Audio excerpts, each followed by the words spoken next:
यह कहानी है एक पुराने गांव के उस राजमहल की जहां लोग सूरज ढलने के बाद कदम रखने से भी डरते हैं। गांव वाले कहते हैं कि वहां एक दुल्हन का साया भटकता है जिसकी चीखें रात को हवेली की दीवारों से टकराकर वापस आती है।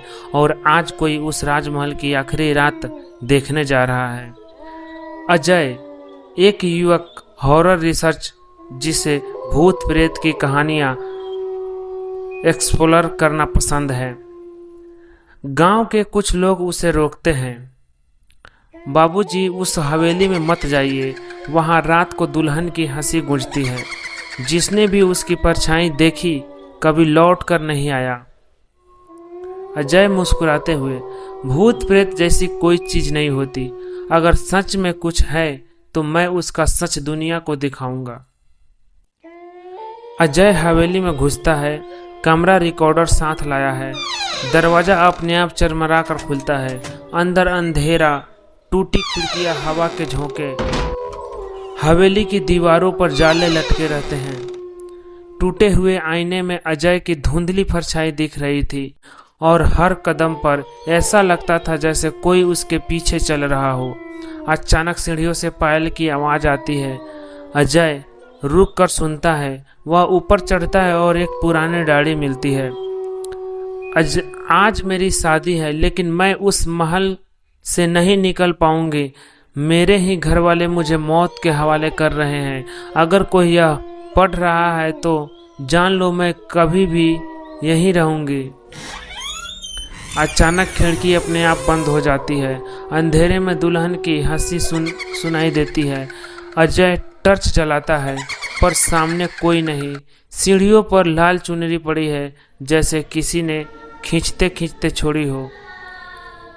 वे खुद ब खुद आवाज आती है, तुम क्यों आए हो? अजय डरते हुए, कौन? सामने आओ। अचानक सामने दुल्हन का साया प्रकट होती है।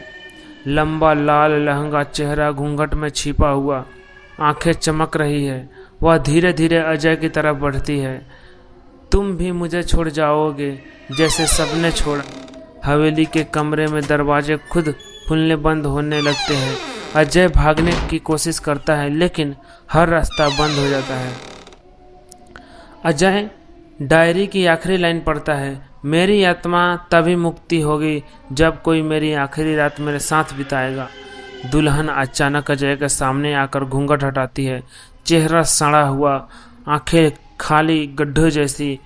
वह हाथ पकड़कर कहती है, आज मेरी शादी पूरी होगी तुम्हारे साथ। चारों तरफ शहनाइयों की आवाज गूंजने लगती है लेकिन टेढ़ी मेढ़ी डरावनी धुन में। अजय चीखता है लेकिन आवाज हवेली से बाहर नहीं जाती। अगली सुबह गांव वाले हवेली के बाहर इकट्ठे हुए।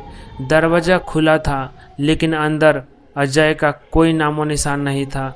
सिर्फ फर्श पर खून से सना एक लाल हाथ का निशान था और हवेली की दीवारों में फिर वही आवाज गूंज रही थी, मेरे दूल्हे तुम अब कभी यहाँ से नहीं जाओगे।